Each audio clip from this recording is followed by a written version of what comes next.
वह औरत जिसका नाम राधा था, एक छोटे से गांव में रहती थी। उसका जीवन सादा था, लेकिन एक दिन उसका दिल कुछ और अनुभव करने के लिए तरसने लगा। गांव के पास एक घना जंगल था और राधा ने कभी भी वहां जाने का साहस नहीं किया था। मगर उस दिन कुछ अजीब सा महसूस हुआ, जैसे जंगल उसे बुला रहा हो। राधा ने तय किया कि वह जंगल में जाएगी। न जाने क्यों, लेकिन मन में एक जिज्ञासा थी। वह धीरे धीरे जंगल की ओर बढ़ी। उसके कदम हर पल और तेज होते गए। जैसे जैसे वह जंगल के अंदर गहरी होती गई, चारों ओर की चुप्पी उसे घेरने लगी। पत्तियों की सरसराहट, पक्षियों की चहचहाहट और कभी कभी दूर से आते जानवरों की आवाजें उसे डर नहीं, बल्कि एक अजीब सा सुकून दे रही थी। वह धीरे धीरे और भीतर जाती चली गई, मानो जंगल उसे अपनी बाहों में समेट लेना चाहता हो। एक मोड़ पर उसे महसूस हुआ कि वह अपने रास्ते से भटक गई है। उसे चारों ओर सिर्फ घना जंगल और पेड़ ही पेड़ नजर आ रहे थे। अब राधा के दिल में डर की लहर दौड़ने लगी। उसका मन चाह रहा था कि वह वापस लौटे, लेकिन यह रास्ता नहीं मिल रहा था। वह अपनी सांसों को नियंत्रित करने की कोशिश करती है, पर हर कदम पर वह खुद को और भी खोता हुआ महसूस करती है। कुछ देर बाद उसे ऐसा महसूस हुआ कि जंगल में समय थम सा गया हो। घने पेड़ों के बीच से सूरज की किरणें मुश्किल से छन कर आ रही थीं, जैसे कोई रहस्यमय शक्ति उसे अपनी ओर खींच रही हो। तभी उसकी नजरें एक अजीब सी छाया पर पड़ी। वह पलटी और देखा कि सामने एक बूढ़ी औरत खड़ी थी, जो उसकी धीरे धीरे बढ़ रही थी। राधा के दिल में खौफ था, लेकिन बूढ़ी औरत की आंखों में एक अजीब सी शांति थी, जैसे वह यहाँ की हिस्सा हो। बूढ़ी औरत ने राधा से कहा, तुम खो चुकी हो, लेकिन तुम्हारे खोने में ही कुछ खास है। क्या तुम जानती हो कि जंगल कभी किसी को सच में खोने नहीं देता? राधा का मन घबराया और उसने कुछ कहना चाहा, लेकिन शब्द उसके गले में फंस गए। तुम यहाँ अकेली नहीं हो, बूढ़ी औरत ने कहा। हर पेड़, हर पत्ते में एक कहानी है। तुम अपनी कहानी ढूंढ रही हो, लेकिन शायद इस जंगल के पास तुम्हारे लिए कुछ और हो। राधा ने एक पल को महसूस किया कि वह शायद खुद को समझने के लिए इस जंगल में आई थी। क्या वह सच में खो गई थी, या फिर यह जंगल उसे खुद से मिलाने के लिए था? बूढ़ी औरत ने धीरे से अपना हाथ बढ़ाया और कहा, आओ, मैं तुम्हें वो दिखाती हूं जो तुम खोज रही हो। राधा ने बूढ़ी औरत का हाथ थाम लिया और उसके पीछे पीछे चलने लगी। लेकिन जैसे ही वह औरत उसे आगे बढ़ने के लिए इशारा करती, राधा का मन फिर से डर से भरने लगा। जंगल में गहरी खामोशी छाई हुई थी, लेकिन फिर अचानक एक तेज सी आवाज आई, जैसे कोई भारी कदम जंगल की माटी पर पड़ रहे हों। उसकी धड़कन बढ़ने लगी और अचानक उसके कानों में जंगली जानवरों की गहरी आवाजें आने लगीं। वह जानती थी कि जंगल में बाघ, तेंदुआ और दूसरे खतरनाक जानवर रहते हैं। दिल में डर समाता चला गया। हर पेड़ की आड़ में छुपे जानवर जैसे उसे अपनी शिकार बनाने के लिए तैयार खड़े हों। राधा ने बूढ़ी औरत से कहा, क्या ये जंगल ये इतना खतरनाक है? मैं डर रही हूं, मुझे वापस लौटना है।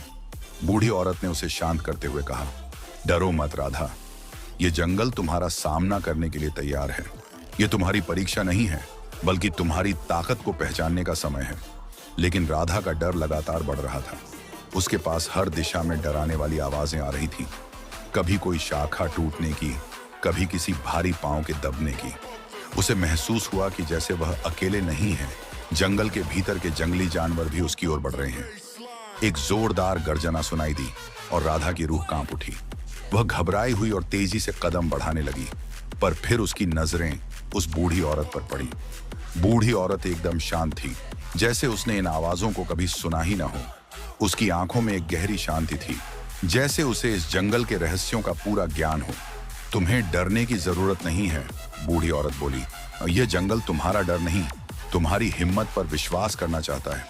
जानवर नहीं, तुम्हें अपने भीतर की ताकत से डरने की जरूरत है। राधा की आंखों में आशंका और उलझन थी। वह सोच रही थी, क्या सच में ये जानवर मुझे कुछ नहीं करेंगे, या फिर यह सिर्फ एक भ्रम है? तभी एक कड़ी आंधी आ गई और जंगल की शांति टूट गई।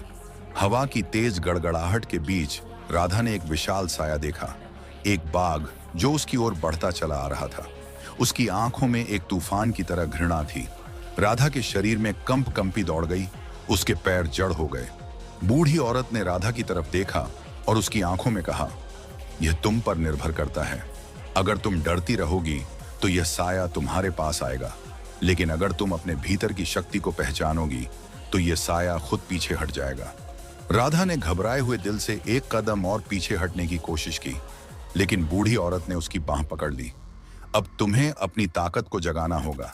सिर्फ डर से बाहर निकलकर ही तुम अपनी राह पा सकोगी। बाघ करीब आ रहा था और राधा ने दिल की गहराइयों से एक आवाज सुनाई दी, मैं डर से नहीं, अपनी ताकत से जीत सकती हूं। अब राधा का मन पूरी तरह बदल चुका था। उसकी आंखों में आत्मविश्वास और साहस की चमक थी। बाघ अब उसकी ओर बढ़ रहा था, लेकिन राधा ने बिना डर के उसकी ओर देखा। बूढ़ी औरत के चेहरे पर एक गहरी शांति थी, जैसे वह सब कुछ जानती हो। राधा ने अपनी आंखें बंद कर ली थीं और पूरी तरह से अपना डर छोड़ दिया था। लेकिन तभी बाघ की तेज छलांग ने वातावरण को अचानक बदल दिया। बूढ़ी औरत ने जैसे ही बाघ की ओर देखा, एक गहरी और डरावनी गरज सुनाई दी। बाघ ने अपना पंजा बढ़ाया और बूढ़ी औरत पर हमला किया। वह अपनी आखिरी सांस तक शांत रही, मानो उसने पहले से ही जान लिया हो कि यह पल आना था। बाघ के पंजों के साथ वह नीचे गिर गई और जंगल की जमीन ने उसे अपने में समेट लिया। राधा ने यह दृश्य अपनी आंखों से देखा, लेकिन उसके अंदर डर की बजाय एक गहरी बेचैनी और दर्द की लहर दौड़ गई। नहीं, राधा ने चीखते हुए बूढ़ी औरत की ओर दौड़ने की कोशिश की, लेकिन तभी बाघ उसकी ओर बढ़ा। उसकी आंखों में एक गहरी ललक थी, जैसे वह राधा को अपनी शिकार बनाना चाहता हो। अचानक जैसे ही बाघ ने छलांग लगाई, एक विशाल और डरावना आकृति प्रकट हुई। यह कोई इंसान नहीं था, बल्कि एक दैत्य था, जो आकार में एक मानव जैसा था, लेकिन उसकी त्वचा पर धब्बे थे और आंखें जो लाल रंग की जलती हुई अंगारों जैसी चमक रही थीं। उसका शरीर ताकत से भरा हुआ था और वह एक भयंकर ऊर्जा से लहराते हुए बाघ के सामने खड़ा हो गया। बाघ ने उसे देखा और एक पल के लिए वह रुक गया, जैसे उसे किसी अज्ञात शक्ति का सामना हो रहा हो। दैत्य ने अपनी विशाल मांसपेशियों को खींचते हुए बाघ को एक जोरदार धक्का दिया और बाघ उस धक्के से दूर जा गिरा। उसकी गरज हवा में गूंज उठी और बाघ रुककर गुस्से से भरा हुआ पीछे हटने लगा। तुम औरत को नुकसान नहीं पहुंचाओगे, दैत्य की आवाज गहरी और गंभीर थी और राधा के दिल में एक अजीब सा विश्वास जागा। बाघ अपनी जगह पर रुका और फिर धीरे धीरे पलटकर जंगल में भाग गया, मानो वह इस दैत्य से लड़ने का साहस नहीं रखता था। राधा ने सुस्त कदमों से उस विशाल दैत्य को देखा जो उसकी रक्षा कर रहा था। वह अब भी हैरान थी और उसकी समझ में नहीं आ रहा था कि यह सब क्या हो रहा था। दैत्य ने उसकी ओर देखा और उसकी आंखों में एक गहरी ताकत थी। उसकी आवाज गहरी और ध्वनित थी। तुम यहां क्यों आई हो राधा? राधा ने डरते हुए कहा। तुम कौन हो? उसकी आवाज कांप रही थी। तुमने बाघ को कैसे हराया? दैत्य ने उसकी ओर एक स्थिर नजर डाली और फिर जवाब दिया, मैं इस जंगल का संरक्षक हूं। यह जंगल तुम्हारा सामना करने के लिए नहीं था, बल्कि तुम्हारे भीतर की शक्ति को पहचानने के लिए था। तुम जो डर से भाग रही हो, वह तुम्हारी कमजोरी नहीं, बल्कि तुम्हारी ताकत का हिस्सा है। राधा कुछ देर चुप रही। उसकी आंखों में सवाल थे और दिल में दुविधा। तो यह सब मेरे भीतर की शक्ति का हिस्सा था? मुझे डरने की बजाय इसे अपनाना चाहिए था। हाँ, दैत्य ने धीरे से कहा, तुमने जो रास्ता चुना था वह तुमसे यह सवाल पूछने के लिए था। जंगल ने तुम्हें केवल खुद से मिलाने का रास्ता दिखाया। राधा अब भी उलझन में थी, लेकिन दैत्य के शब्दों में कुछ ऐसा था जो उसके भीतर एक नई उम्मीद की किरण जगा रहा था। वह जानती थी कि यह केवल शुरुआत है और जंगल ने उसे अपनी पूरी ताकत को समझने का मौका दिया था। अब क्या होगा? राधा ने पूछा और दैत्य की ओर बढ़ते हुए कहा, क्या मुझे यहाँ रहना होगा? दैत्य ने मुस्कुराते हुए उत्तर दिया, यह सब तुम्हारी यात्रा है राधा। तुम तय करोगी कि अब तुम्हें कहाँ जाना है। जंगल तुमसे यह पूछ रहा है कि तुम अपनी पूरी क्षमता से क्या करोगी। और इस तरह राधा ने महसूस किया कि उसकी यात्रा बस शुरू हुई थी और उसे खुद को जानने का पूरा समय था। जंगल में और भी बहुत कुछ था जो वह समझ नहीं पाई थी, लेकिन अब वह तैयार थी। राधा ने दैत्य की ओर देखा और उसके विशाल शरीर और भयानक रूप से डरते हुए भी उसकी आंखों में एक अनजानी सुरक्षा और शांति महसूस की। वह जानती थी कि अब वह अकेली नहीं है। दैत्य ने धीरे धीरे कदम बढ़ाए और राधा के पास आकर बोला, तुम डर मत करो राधा, मैं तुम्हारी मदद के लिए यहाँ हूँ। इस जंगल का संरक्षक बनने से पहले मैंने भी बहुत कुछ सीखा है। राधा चुपचाप उसे देखती रही। उसकी आवाज में कुछ था जो उसे यकीन दिलाता था कि दैत्य कोई सामान्य प्राणी नहीं था। धीरे धीरे उसकी घबराहट कम हुई और वह उसने पूछा, तुमने यह सब कैसे सीखा? तुम कैसे जानते हो कि मैं यहां क्यों आई हूं? दैत्य ने अपनी आंखें बंद की और फिर एक गहरी सांस लेकर कहा, जब मैं पहली बार इस जंगल में आया था तो मुझे भी डर था। मुझे भी लगता था कि मुझे अकेले रहना होगा, लेकिन जंगल ने मुझे यह सिखाया कि डर को अपनाने से ही हम अपनी सच्ची ताकत को पहचान सकते हैं। तुम्हारी तरह मुझे भी खुद को समझने में समय लगा था। राधा अब उसकी बातों में दिलचस्पी लेने लगी। वह धीरे धीरे समझने लगी कि यह दैत्य सिर्फ एक संरक्षक नहीं, बल्कि एक मार्गदर्शक था जो उसे जंगल के गहरे रहस्यों से परिचित कराएगा। लेकिन अगर तुम भी डरते थे, राधा ने उत्सुकता से पूछा, तो तुमने उसे कैसे पार किया? क्या तुमने कभी सोचा था कि तुम खुद को खो बैठोगे? दैत्य की आंखों में एक छाया सी आई, लेकिन फिर वह मुस्कुराया। हर डर हमें कुछ सिखाता है राधा। अगर हम उसे दूर भागने की बजाय अपनाएं, तो वह हमें शक्ति देता है। और फिर जब हम अपनी शक्ति पहचान लेते हैं, तो डर अपने आप खो जाता है। धीरे धीरे राधा और दैत्य के बीच एक अजीब सी दोस्ती विकसित होने लगी। वह न केवल जंगल के बारे में सीख रही थी, बल्कि वह अपने भीतर की ताकत को भी पहचानने लगी थी। दैत्य उसे जंगल के गहरे हिस्सों में ले जाता, जहां वह कभी अकेले जाने का साहस नहीं कर पाती। हर कदम पर वह अपनी सीमाओं को पार करती और दैत्य की मौजूदगी उसे हमेशा प्रेरित करती। यह जंगल एक जीता जागता जीव है, दैत्य एक दिन राधा को बताते हुए बोला। यह अपनी आत्मा को तुम्हारी आत्मा से जोड़ता है, और जब तुम डर को समझ जाती हो, तो यह तुम्हारी मदद करने के लिए अपनी शक्ति दे देता है। राधा को अब जंगल से डर नहीं लगता था। वह जानने लगी थी कि यह जंगल उसे अपने भीतर की सच्ची शक्ति और ताकत को समझने के लिए चुने हुए रास्ते के रूप में प्रस्तुत कर रहा था। दैत्य ने उसे यह समझाया कि उसके भीतर भी वह ताकत है जो उसे कभी नहीं दिखाई दी थी। धीरे धीरे राधा और दैत्य के बीच एक अनकही दोस्ती पनपने लगी। वह अब एक दूसरे के लिए मार्गदर्शक बन चुके थे। राधा ने अपने डर को हटा दिया था और दैत्य को अपनी यात्रा का हिस्सा बना लिया था। दैत्य ने भी राधा को हमेशा उसकी सीमाओं को चुनौती देने की प्रेरणा दी और जंगल के रहस्यों से उसे अवगत कराया।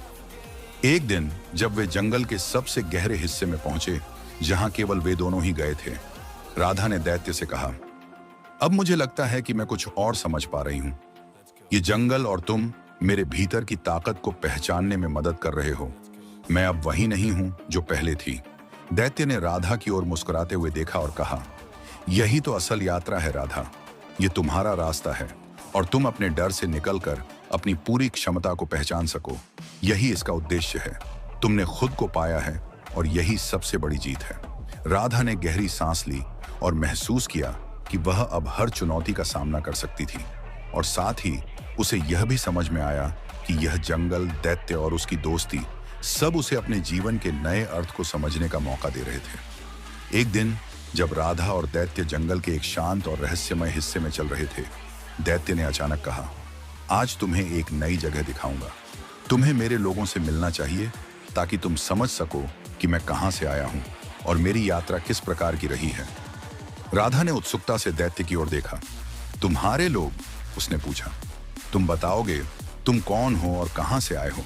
दैत्य ने उसकी ओर मुस्कुराते हुए देखा और बोला, मुझे पहले डर था कि तुम्हें मेरी असली पहचान पता चलेगी, लेकिन अब मुझे लगता है कि तुम समझ पाओगी। मैं केवल जंगल का संरक्षक नहीं, बल्कि एक प्राचीन वंश का हिस्सा हूं। हम लोग, जिनके पास विशेष शक्तियां हैं, इस जंगल के गहरे हिस्सों में रहते हैं। और अब तुम्हारे साथ मुझे यह समझने का मौका मिलेगा कि मेरी ताकत सिर्फ मेरी ही नहीं, बल्कि हमारे सबके बीच की साझी ताकत है। राधा के मन में कई सवाल थे, लेकिन दैत्य के शब्दों ने उसे बहुत कुछ समझने का मौका दिया। वह उसकी बातों को ध्यान से सुनने लगी और महसूस किया कि यह यात्रा उसे एक नई दुनिया में ले जा रही थी, एक ऐसी दुनिया जिसे उसने कभी नहीं जाना था।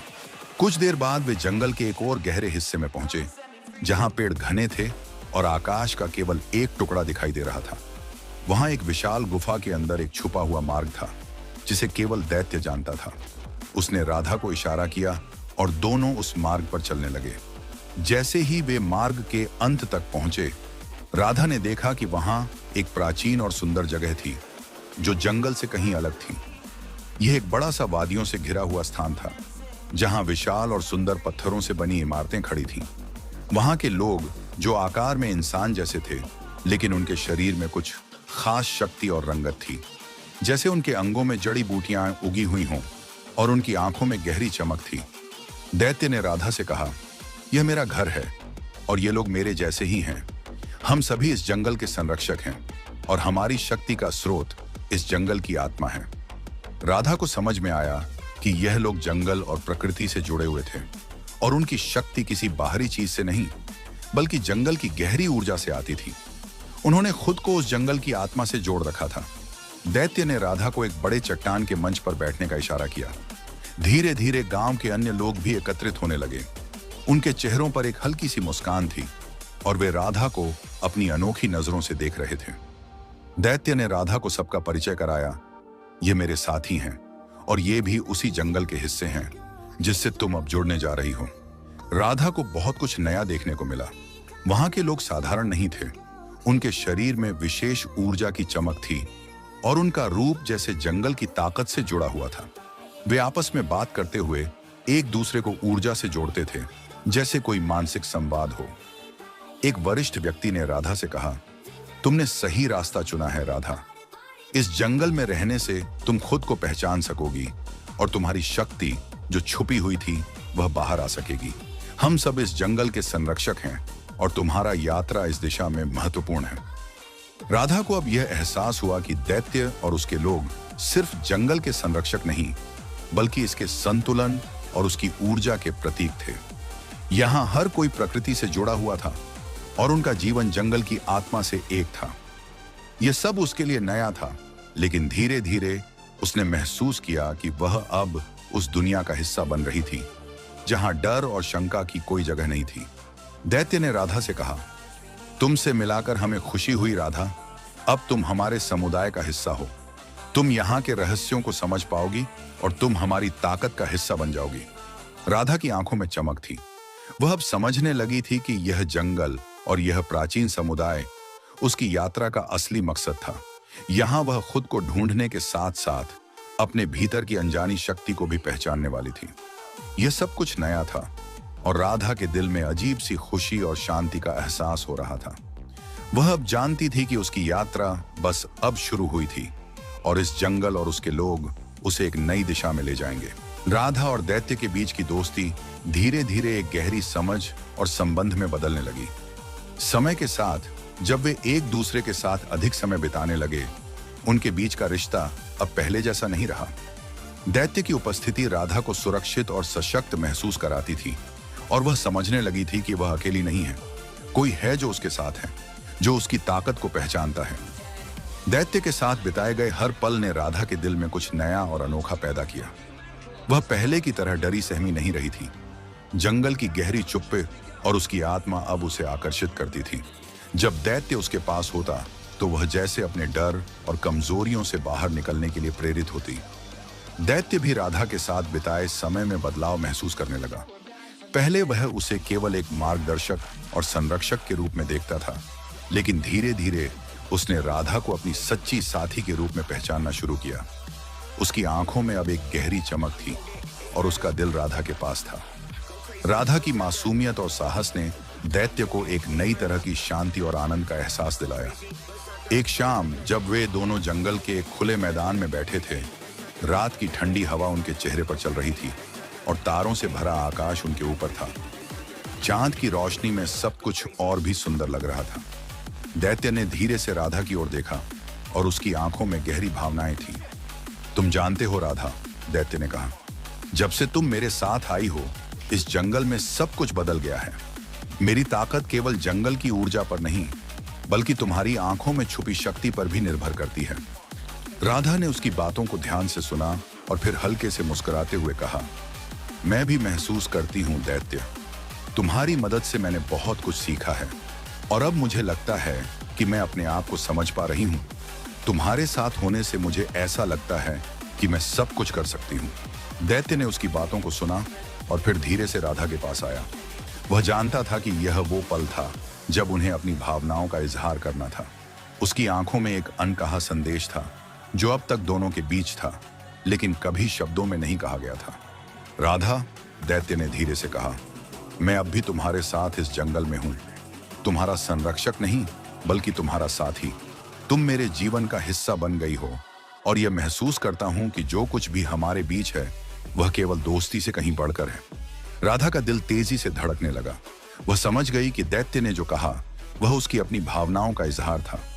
उसका दिल भी दैत्य के लिए वही महसूस कर रहा था, एक गहरा और सुंदर लगाव जो दोस्ती से कहीं ज्यादा था। मैं भी, राधा ने अपनी आवाज में हल्के से कहा, तुमसे बहुत कुछ सीखा है और तुम्हारे बिना मुझे कभी वो शक्ति महसूस नहीं होती। तुम्हारे साथ रहकर मुझे लगता है कि मैं किसी भी चीज को पार कर सकती हूँ।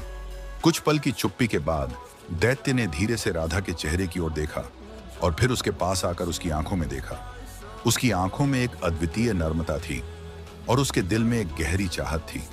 वह जानता था कि राधा वही है जिसके साथ वह अपनी पूरी यात्रा साझा कर सकता था और जो उसे समझ सकती थी। आखिरकार बिना किसी शब्द के दैत्य ने राधा के पास अपना हाथ बढ़ाया। राधा ने उसे चुपचाप थाम लिया। दोनों के दिलों में एक नजदीकी और प्यार का एहसास था जो अब शब्दों से परे था। उन दोनों के बीच की दुनिया अब एक नई दिशा में मुड़ चुकी थी, जहां दोस्ती और प्यार की सीमाएं धुंधली हो गई थी। राधा और दैत्य के बीच एक गहरी समझ थी और वे जानते थे कि उनका संबंध केवल एक यात्रा नहीं बल्कि एक नए जीवन की शुरुआत थी। यह जंगल उनके रिश्ते की तरह दोनों के लिए एक रहस्यमय और चुनौतीपूर्ण था, लेकिन वे एक दूसरे के साथ थे और अब उनका प्यार जंगल की आत्मा की तरह मजबूत था। राधा और दैत्य के बीच का रिश्ता धीरे धीरे और गहरा होता गया और वे एक दूसरे के साथ समय बिताने लगे। उनका प्यार अब न केवल जंगल के भीतर बल्कि उनके दिलों में भी एक गहरी जड़ बना चुका था। यह रिश्ता उनके भीतर की शक्तियों को और भी प्रगाढ़ बना रहा था। समय के साथ राधा को एक नया एहसास होने लगा। उसकी आत्मा में एक बदलाव आ रहा था, जैसे कुछ नया उसके भीतर पनप रहा हो। उसे यह महसूस हुआ कि वह पहले से कहीं ज्यादा जागरूक हो गई है, न केवल अपनी शक्ति के बारे में बल्कि अपने शरीर और मन के बारे में भी। धीरे धीरे उसके भीतर एक नन्हा जीवन पनपने लगा जो पूरी तरह से नया था, लेकिन जंगल की ऊर्जा और दैत्य के प्यार से अभिभूत था। एक दिन जब राधा ने दैत्य से अपनी इस नई स्थिति के बारे में बात की तो वह थोड़ी चिंतित थी, लेकिन उसके दिल में विश्वास भी था। दैत्य, उसने धीरे से कहा, मुझे लगता है कि कुछ बदल रहा है। मैं महसूस करती हूं कि मैं गर्भवती हूं। दैत्य को यह सुनकर एक पल के लिए तो समझ में नहीं आया, लेकिन फिर उसकी आंखों में एक हल्की सी मुस्कान उभरी और उसने धीरे से राधा का हाथ थाम लिया। यह तो एक नई शुरुआत है राधा, उसने कहा। यह जीवन का सबसे सुंदर और शक्तिशाली रूप है। हम दोनों ने एक साथ जो यात्रा शुरू की थी वह अब न केवल हमारे बीच बल्कि इस जंगल और इसके ऊर्जा के साथ जुड़ी हुई है। राधा ने दैत्य की बातों को महसूस किया। वह जानती थी कि यह गर्भ केवल एक नए जीवन का प्रतीक नहीं था बल्कि उनके रिश्ते की गहरी और स्थायी शक्ति का भी प्रतीक था।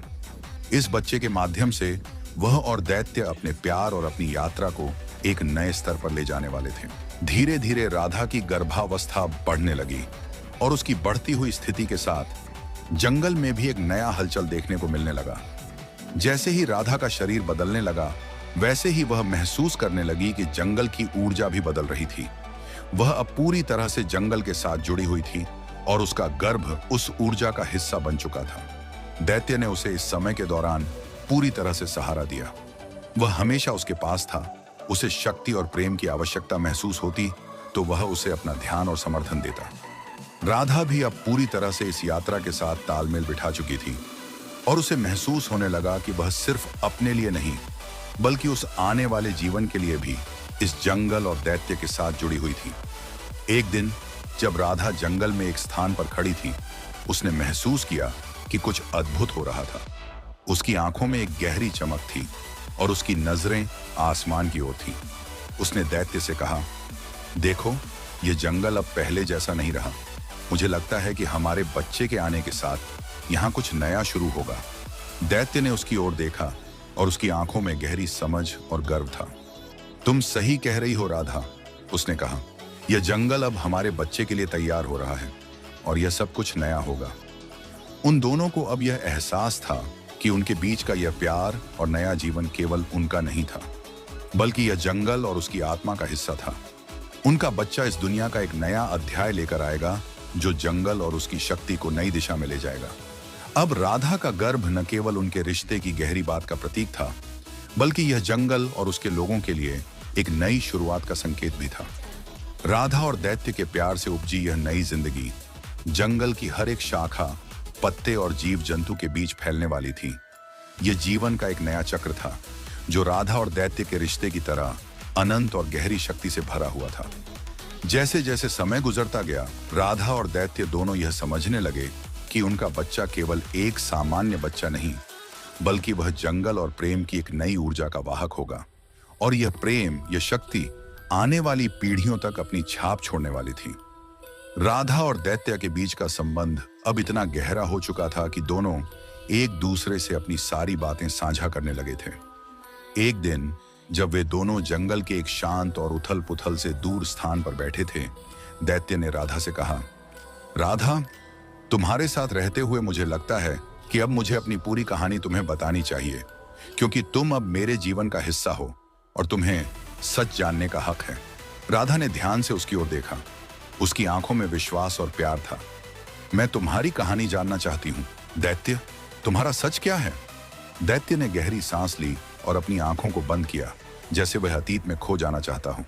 फिर उसने धीरे से कहना शुरू किया, मैं तुम्हें अपनी असली पहचान बताता हूँ। मैं कोई साधारण दैत्य नहीं हूँ। मैं पहले एक इंसान था, जैसे तुम।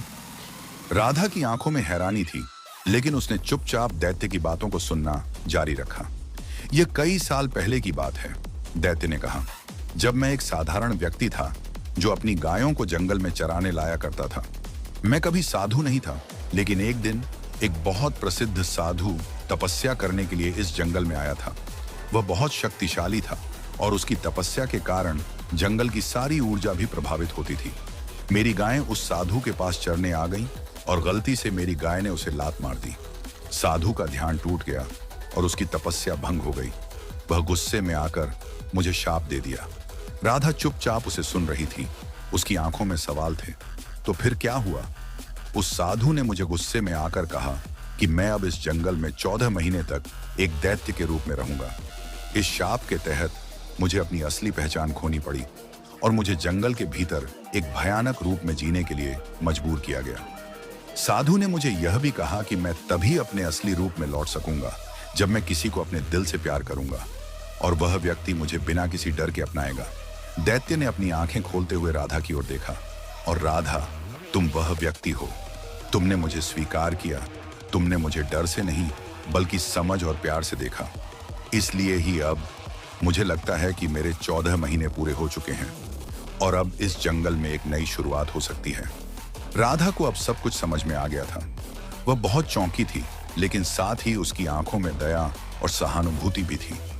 तो तुम भी एक इंसान थे और तुम्हें यह सजा दी गई थी? राधा ने धीरे से पूछा। कितना कठिन रहा होगा तुम्हारे लिए? दैत्य ने हल्का सा सिर झुकाया। हाँ, बहुत कठिन था। इस रूप में मैंने बहुत कुछ खो दिया, लेकिन अब तुम्हारे कारण मुझे लगता है कि मुझे अपनी सजा पूरी करने का मौका मिला है। अब इस जंगल और मेरे लिए सब कुछ बदलने वाला है।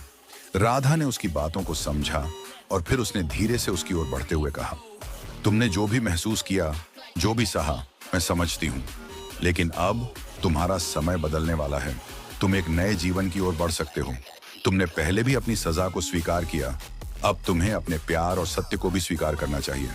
दैत्य ने राधा की ओर देखा और उसकी आंखों में गहरी कृतज्ञता थी। उसने धीरे से राधा का हाथ थामा और कहा, तुम सच में मेरी सबसे बड़ी ताकत हो राधा। तुमने मुझे उस डर से बाहर निकाला जो मैं अपनी असली पहचान के बारे में महसूस करता था। तुम्हारे साथ मैं अब सच्चाई से भागने के बजाय उसे गले लगा सकता हूँ। यह पल उनके रिश्ते का एक नया मोड़ था, जहां प्यार और सच्चाई ने अपनी पूरी शक्ति का एहसास दिलाया। दैत्य अब पूरी तरह से राधा के साथ था और वह जानता था कि यह उनका समय था, समय अपनी सजा को खत्म करने का और नए जीवन की शुरुआत करने का। अब राधा और दैत्य दोनों जानते थे कि उनके रिश्ते की शक्ति ने न केवल दैत्य की सजा को समाप्त किया, बल्कि यह जंगल की आत्मा और उनके भविष्य का नया अध्याय भी था। यह प्यार और सच्चाई का संगम था जो उनके रिश्ते को और भी मजबूत बनाता था। दैत्य की सजा का समय अब खत्म हो चुका था और एक दिन जब राधा और वह दोनों जंगल के एक शांत कोने में बैठे थे, एक अद्भुत बदलाव हुआ। राधा ने देखा कि दैत्य की शरीर की संरचना धीरे धीरे बदलने लगी। उसका रूप अब पहले जैसा डरावना नहीं रहा। उसकी विशालता, उसकी भयानक आकृतियां सब धीरे धीरे मध्यम होने लगी और उसकी जगह अब एक साधारण सुंदर मनुष्य का रूप ले लिया। राधा ने विस्मय से उसकी ओर देखा। उसकी आंखों में एक नई चमक थी और उसका चेहरा पूरी तरह से मानवीय था, एक रूप जो सरल, शुद्ध और बेहद आकर्षक था। दैत्य अब वह नहीं था जो पहले था। वह एक नए रूप में अपनी असली पहचान में लौट आया था। तुम अब पहले जैसे नहीं हो, राधा ने आश्चर्य से कहा, लेकिन उसकी आवाज में गहरी खुशी थी। दैत्य, अब जो एक सुंदर और शुद्ध मनुष्य बन चुका था, ने मुस्कुराते हुए राधा की ओर देखा। अब मैं वही हूं जो मैं कभी था, उसने कहा।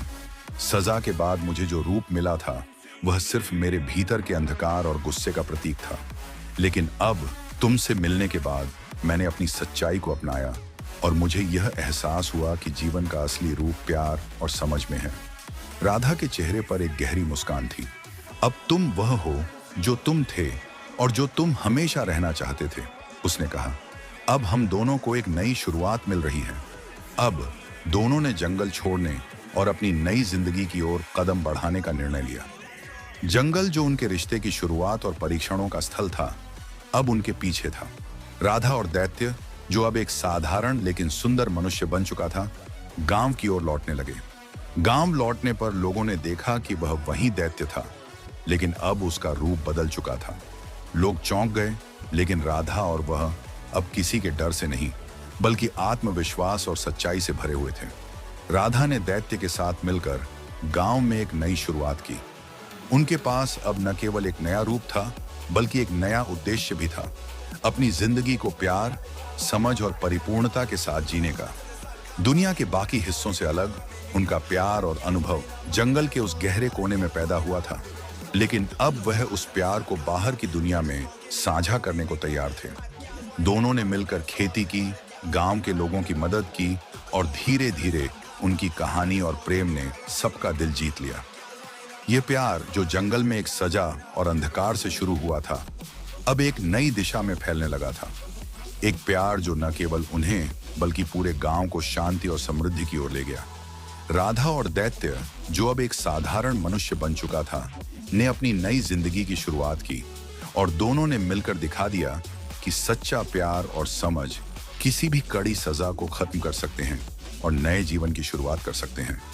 उनकी कहानी अब गांव में एक प्रेरणा बन चुकी थी। यह एक कहानी थी सच्चाई, साहस और प्रेम की, जो हर बाधा को पार करके एक नए जीवन की ओर बढ़ने की क्षमता रखती थी।